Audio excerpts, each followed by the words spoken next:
Hello students, कैसे हैं आप सब। आशा करती हूँ आप अच्छे होंगे और अच्छे से अपनी पढ़ाई कर रहे होंगे। मैं मोनिका रावत आपका स्वागत करती हूँ आईसीटी वर्चुअल क्लासरूम देहरादून में। बच्चों, आज हम क्लास 12th का जो आपका सब्जेक्ट है फिजिक्स, उसका चैप्टर करंट इलेक्ट्रिसिटी को कंटिन्यू करेंगे। तो बच्चों, पिछले लेक्चर में हमने इलेक्ट्रिकल एनर्जी के बारे में पढ़ा था और इलेक्ट्रिकल एनर्जी यानी विद्युत ऊर्जा को हमने कुछ इस तरीके से परिभाषित किया था कि ये जो है किसी चार्ज पार्टिकल के कारण, आवेशित कण के कारण जो स्थितिज या गतिज ऊर्जा होती है उसके द्वारा इसे परिभाषित किया जा सकता है। यानी हम ये कहते हैं कि जब भी कोई आवेश गति करता है, गतिमान होता है या किसी एक पर्टिकुलर स्थिति में होता है, तो हम ये कहते हैं कि उसमें इलेक्ट्रिकल एनर्जी यानी विद्युत ऊर्जा है। ठीक है। अब इसी तरीके से यहाँ पे हमने जो है एक हम डेरिवेशन कर रहे थे, इसी को हम आगे समझ रहे थे और हमने कहा था कि मान लीजिए आपके पास एक बैटरी है, उसके दो टर्मिनल है ए और बी। ए कहाँ पर है आपका पॉजिटिव टर्मिनल यानी ऋण टर्मिनल पर है, बी आपका जो है सॉरी ए आपका धन टर्मिनल पे है और बी आपका ऋण टर्मिनल पे। अगर यहाँ पे आप पोटेंशियल की बात करें तो हम वी ए से इसे डिफाइन कर सकते हैं।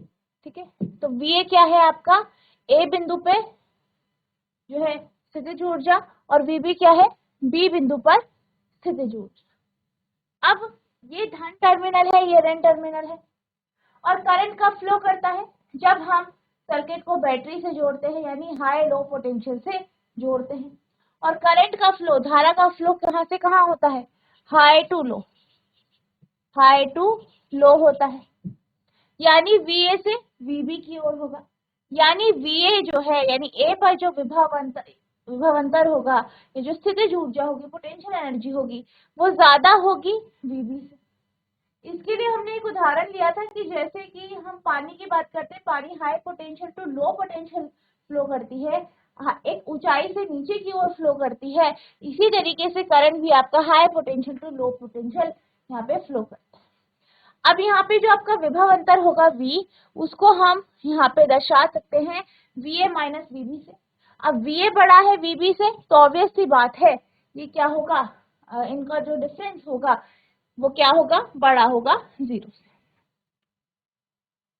इसके साथ साथ अब हम अगर करंट की बात करें, धारा की बात करें, तो करंट को आप डिफाइन कर सकते हैं dq अपॉन dt से।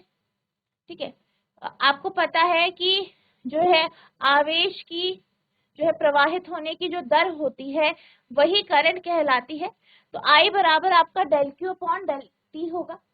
ठीक है, अब अगर हम पोटेंशियल एनर्जी की बात करें, ठीक है, पोटेंशियल एनर्जी की बात करें, जो पोटेंशियल एनर्जी होगी या विभव अंतर जो होगा वो final potential energy minus initial potential energy होगी। अब यहाँ पे हम क्या मानते हैं, Q क्या है आपका चार्ज है। ठीक है, Q क्या है आपका आवेश है A पर और B पर। तो यहाँ पे जो स्थितिज ऊर्जा हो जाएगी, पोटेंशियल एनर्जी हो जाएगी, वो हो जाएगी Q VB और Q VA, Q into del Q into VB final और डेल Q VA। ठीक है, और यहाँ पे आपका इस तरीके से आया। अब VB माइनस VA क्या होगा, विभव अंतर।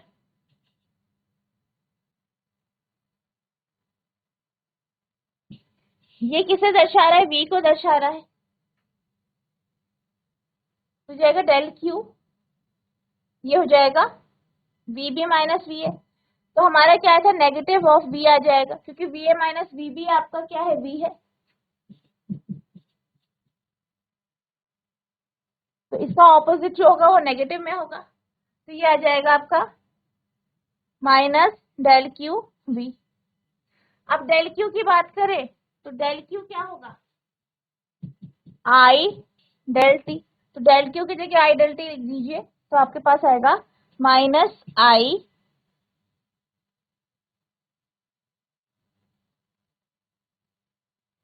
डेल V डेल T या I V, ये V है, V डेल T। ठीक है, माइनस आई वी डेल्टी। ठीक है, इस तरीके से यहाँ पे आया। ठीक है, तो यहाँ पे इस तरीके से हुआ है।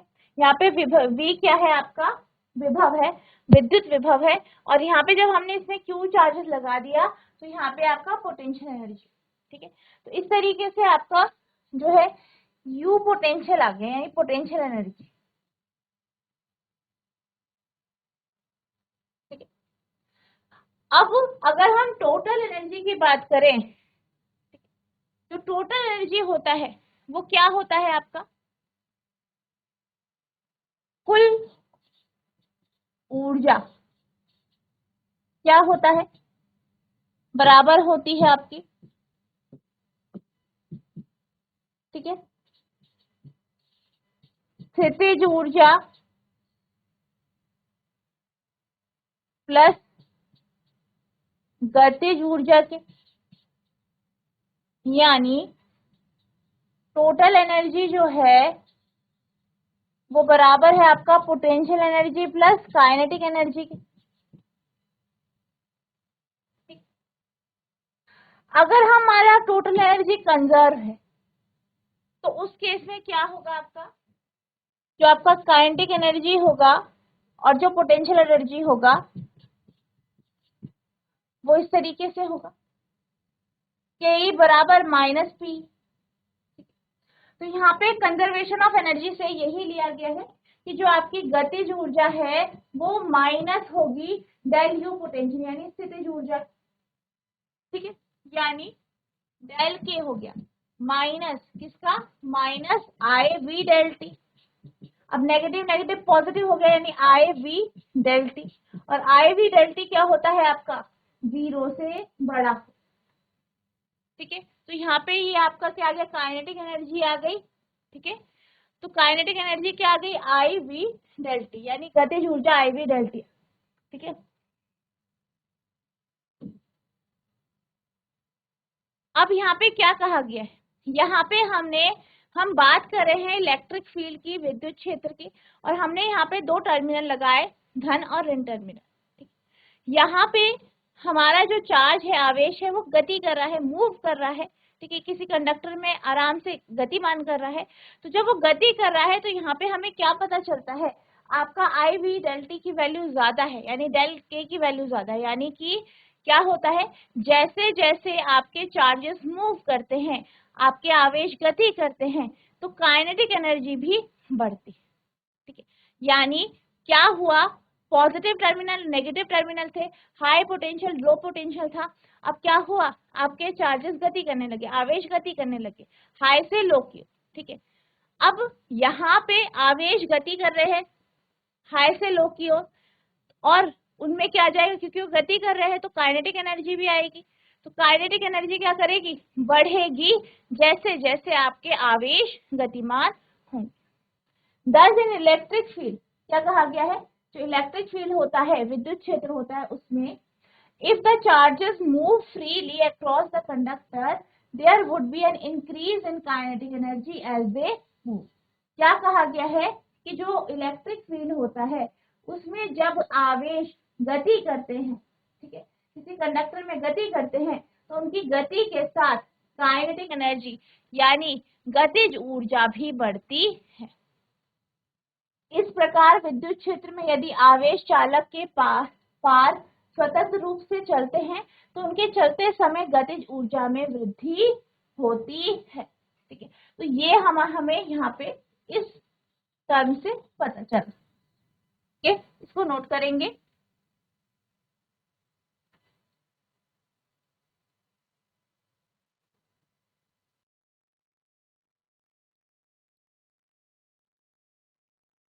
अब यहाँ पे हमने क्या कहा कि जो इलेक्ट्रॉन्स है, जो भी चार्जेस है, वो आपके कंडक्टर या चालक में गति कर चल रहे हैं, जिससे काइनेटिक एनर्जी बढ़ रही है।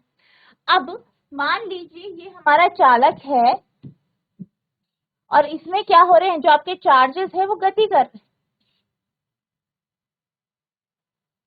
अब ये चार्जेस क्या करेंगे, ये गति कर रहे हैं, तो ये क्या करेंगे, इन पर एनर्जी बढ़ेगी, एनर्जी बढ़ेगी, गति कर रहे हैं, काइनेटिक एनर्जी बढ़ रही है तो गतिमान हो रहे हैं।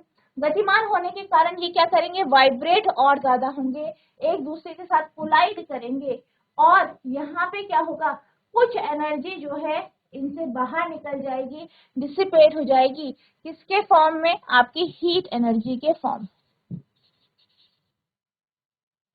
ठीक है, यानी ताप्य ऊर्जा की रूप में, ठीक है। तो जैसे कि मैंने यहाँ पे बात करी कि हमने पोटेंशियल लगाया, पोटेंशियल के कारण क्या हुआ, आपके आवेश गतिमान हुए, यानी काइनेटिक एनर्जी बढ़ी, काइनेटिक एनर्जी बढ़ी यानी जो चार्जेस है वो आपस में कोलाइड हुए, एक दूसरे से टकराए, ठीक है।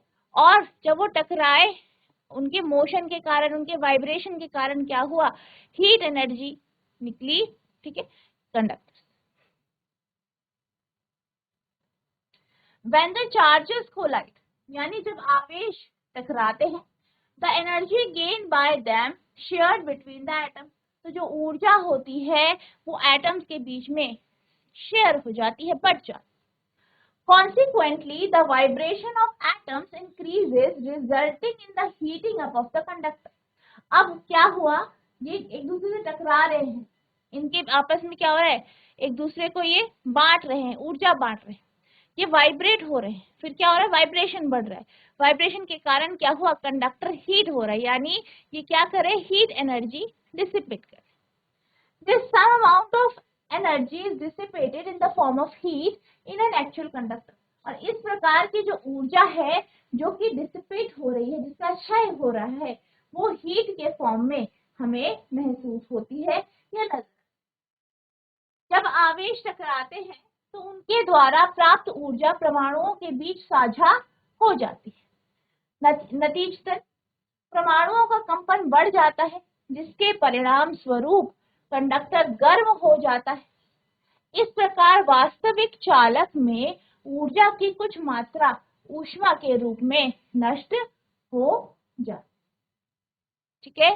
तो इस तरीके से क्या होता है, आपने देखा होगा कि जब भी किसी भी, आपने देखा हो कोई भी आपका इलेक्ट्रिकल इंस्ट्रूमेंट है, उससे आप जो है इलेक्ट्रिसिटी फ्लो कराते हैं या उसे ऑन करते हैं, तो क्या होता है, वो गर्म हो जाता है। क्यों, क्योंकि जो आपके चार्जेस हैं वो क्या करते हैं, वो हीट के फॉर्म में ऊर्जा का क्षय करते हैं, ठीक है, नोट करें।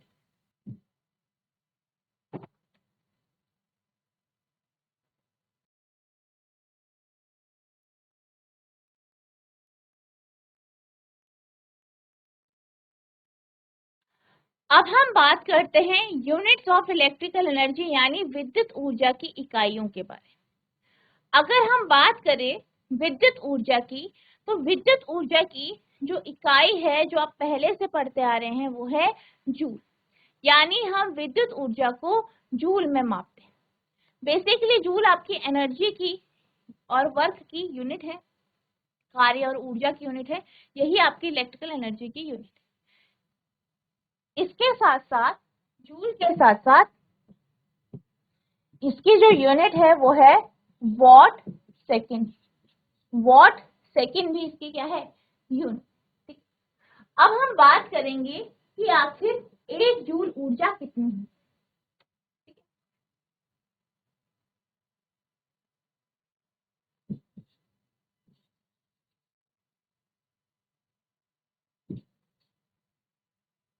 ठीक है, अब जब भी हम 1 जूल ऊर्जा की बात करते हैं, तो 1 जूल ऊर्जा क्या होती है, जब आपका 1 एम्पियर करंट किसी सर्किट से फ्लो करता है और उस सर्किट में जो पोटेंशियल डिफरेंस लगाया गया है, जो विभव अंतर है, वो 1 वोल्ट है, तो क्या होता है, तो आपकी जो ऊर्जा होती है वो 1 जूल होती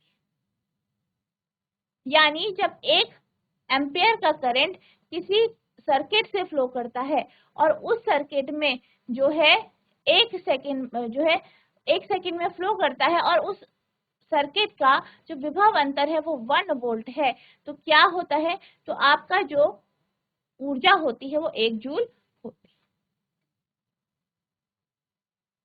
the basic unit of electrical energy is joule और वॉट सेकंड, यानी विद्युत ऊर्जा की मूल इकाई जूल या वॉट सेकंड है। An electrical energy is said to be 1 joule when 1 ampere of current flows through the circuit for a second and when potential difference of 1 volt is applied across it. क्या कहा है, विद्युत ऊर्जा की जो मूल इकाई है, ठीक है, या मूल मात्रक जो है वो क्या है, जूल है। और अगर हम जो है 1 जूल की बात करें तो 1 जूल क्या होगा, जब किसी सर्किट से 1 सेकंड में 1 एम्पियर करंट फ्लो हो रहा है और उस सर्किट में जो विभव अंतर है, जो पोटेंशियल डिफरेंस है, वो 1 वोल्ट है। एक विद्युत ऊर्जा को एक जूल कहा जाता है जब 1 एम्पियर धारा परिपथ में 1 सेकंड के लिए प्रवाहित होती है, जब उस पर 1 वोल्ट का जो है विभव अंतर लगता है। ये नोट करें।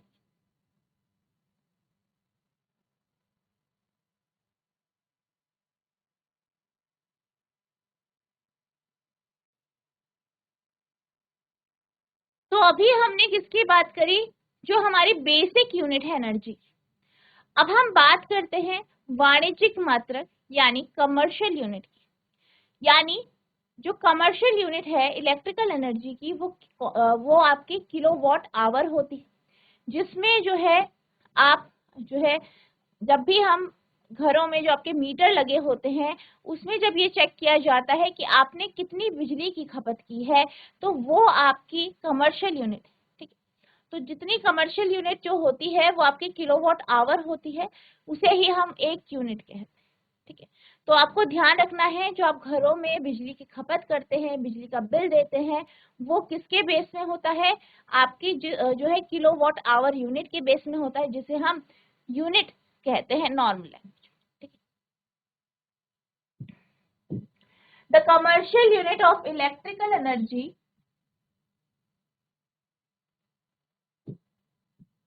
commercial unit of electrical energy is kilowatt hour, which is also known as board of trade unit।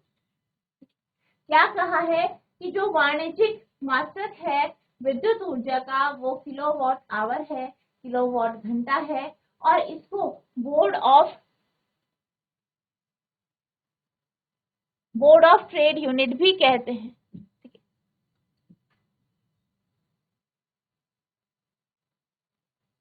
विद्युत ऊर्जा की वाणिज्यिक इकाई यानी वाणिज्यिक मात्रक किलोवाट घंटा है, जिसे बोर्ड ऑफ ट्रेड यूनिट के रूप में भी जाना जाता है। अब 1 किलोवाट की अगर हम बात करें और इसे वाट सेकंड में कन्वर्ट करें यानी जूल में कन्वर्ट करें तो क्या होता है, 1 किलो वाट आवर। वाट में कन्वर्ट करने के लिए 1000 से मल्टीप्लाई करेंगे और इसे सेकंड में कन्वर्ट करना है तो 60 गुणा 60 यानी 3600, ठीक है। 1 घंटा बराबर 3600 सेकंड के होता है, तो ये हो जाएगा 36,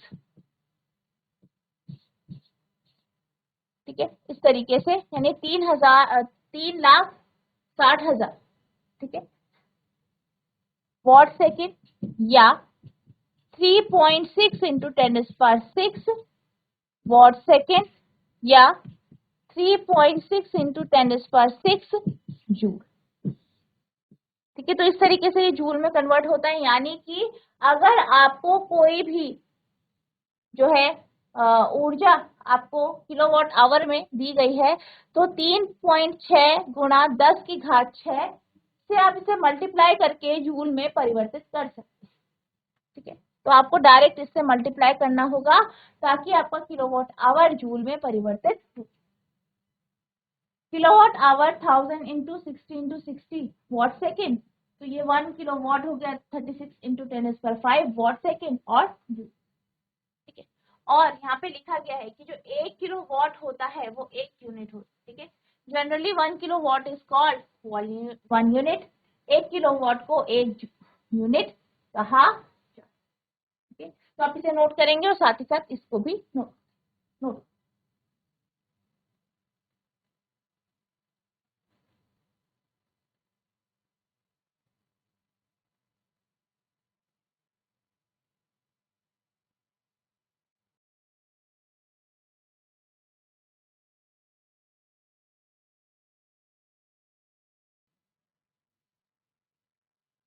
अब हम चलते हैं अगले टॉपिक की ओर। तो आपका अगला टॉपिक है विद्युत शक्ति यानी इलेक्ट्रिक पावर। इलेक्ट्रिक पावर की अगर हम बात करें, किसी भी आपके पास इंस्ट्रूमेंट है, कोई भी आपके पास यंत्र है, उसकी आप पावर कैसे निकालते हैं?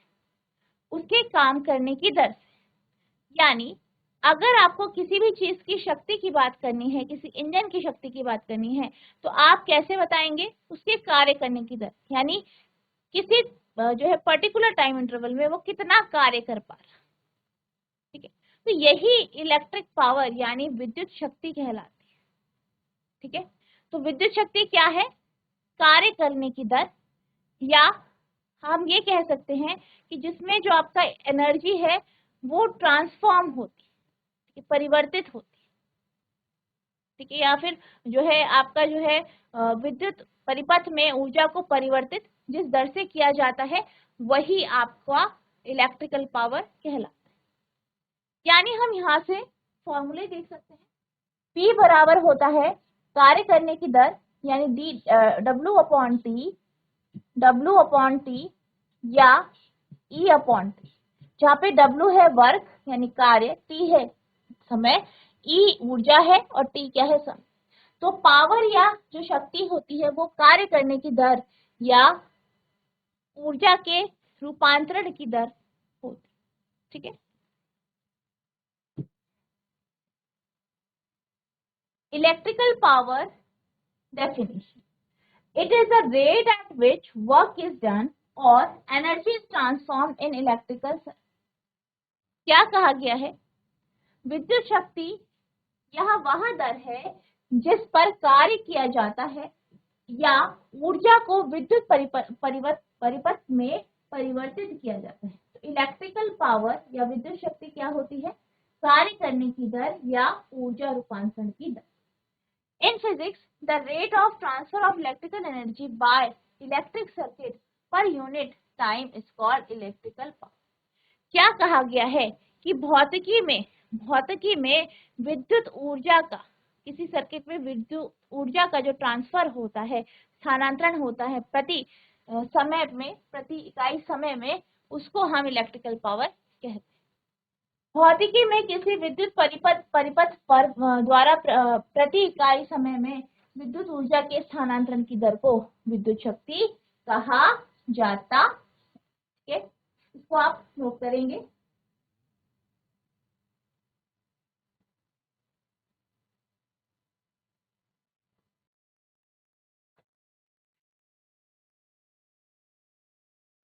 अब यहाँ पे हमने कहा कि किसी परिपथ में क्या हो रहा है, आपकी ऊर्जा स्थानांतरित हो रही है, रूपांतरित हो रही है। तो यहाँ पे जो आपकी इलेक्ट्रिकल एनर्जी होगी, विद्युत ऊर्जा होगी, वो काइनेटिक एनर्जी भी हो सकती है, गतिज ऊर्जा भी हो सकती है और स्थितिज ऊर्जा भी हो सकती है। अब जैसे कि आप जानते हैं कि गतिज ऊर्जा किसके कारण होती है? आवेशों की गति के कारण। और स्थितिज ऊर्जा किसके कारण होगी? किसी पर्टिकुलर स्थिति के कारण जो आपका जो है एनर्जी स्टोर की जाती है किसी आवेश में, वही आपकी क्या कहलाती है? स्थितिज ऊर्जा कहलाती है। इलेक्ट्रिकल पावर की बात करें तो इसे हम P यानी कैपिटल P से हम इसे डिनोट करते हैं और इसको वॉट में मापा जाता है, यानी इसका सही मात्रा क्या है? वॉट है। ठीक है, here electrical energy can be either kinetic energy or potential energy, यानी यहाँ पर विद्युत ऊर्जा या तो गतिज ऊर्जा होगी या फिर स्थितिज ऊर्जा होगी। In most of the cases, potential energy is considered, which is the energy stored due to relative position of charges, particle और electrical. क्या कहा गया है कि ज्यादातर केस में, ज्यादातर स्थितियों में जो स्थितिज ऊर्जा होती है वो किसी कण द्वारा, किसी आपकी आवेशित कण द्वारा जो ऊर्जा उस पर भंडारण होता है, जो स्टोर होती है, उसकी स्थिति के कारण वही कहलाता। यानी जैसे हमने बात की थी कि अगर आप क्या करते हो, किसी यूनिट चार्ज को किसी चार्ज के जो है फील्ड या उसके जो क्षेत्र में लेके आते हो, तो उसमें जो आपका ऊर्जा स्टोर हो जाती है, एनर्जी जो स्टोर हो जाती है, वह आपकी क्या होती है? पोटेंशियल एनर्जी होती है। अधिकांश मामलों में स्थितिज ऊर्जा पर विचार किया जाता है, जो कि आवेशित कण या विद्युत क्षेत्र के सापेक्ष स्थिति के कारण संग्रहित ऊर्जा है। अब इलेक्ट्रिकल पावर की बात करें तो इसे हम P से डिनोट करते हैं और इसको हम वॉट में मेजर करते हैं। विद्युत शक्ति को P द्वारा दर्शाया जाता है और वॉट का उपयोग करके मापा जाता है। तो ये इसके कुछ और इम्पोर्टेंट पॉइंट है, नोट।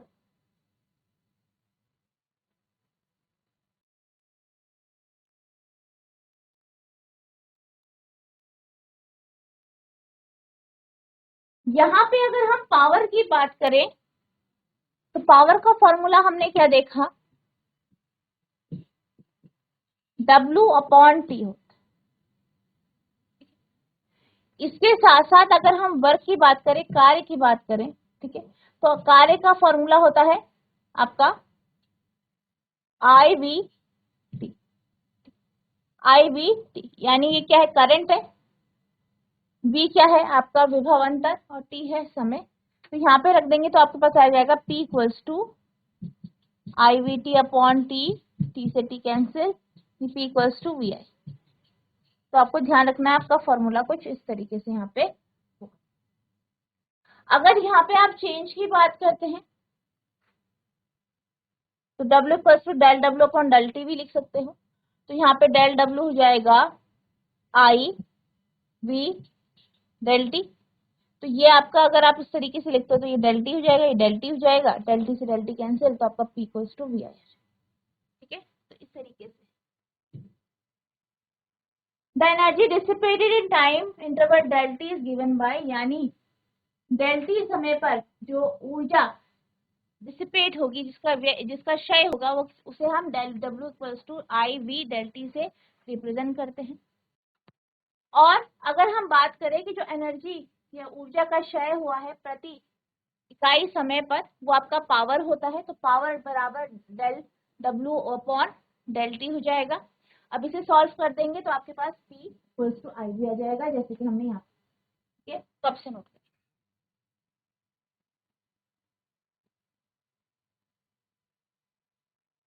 तो बच्चों आज हमने जो है यहाँ पे इलेक्ट्रिक पावर के कॉन्सेप्ट को जाना, साथ ही साथ इलेक्ट्रिकल एनर्जी के कुछ कॉन्सेप्ट्स हमने जाने, जिसमें हमने इसकी यूनिट भी देखी। ठीक है, तो आई होप आपको ये सारा टॉपिक अच्छे से समझ में आया हो। नेक्स्ट लेक्चर में हम इसी टॉपिक को यानी इलेक्ट्रिकल पावर को आगे कंटिन्यू करेंगे। तो बच्चों जितना जो आपको पढ़ाया गया है इसे रिवाइज करना है। अगर आपको कोई भी डाउट होगा तो नेक्स्ट लेक्चर में आप पूछ सकते हैं। तो बच्चों आज के लिए बस इतना ही, मिलते हैं अब नेक्स्ट सेशन में। तब तक के लिए thank you and have a nice day.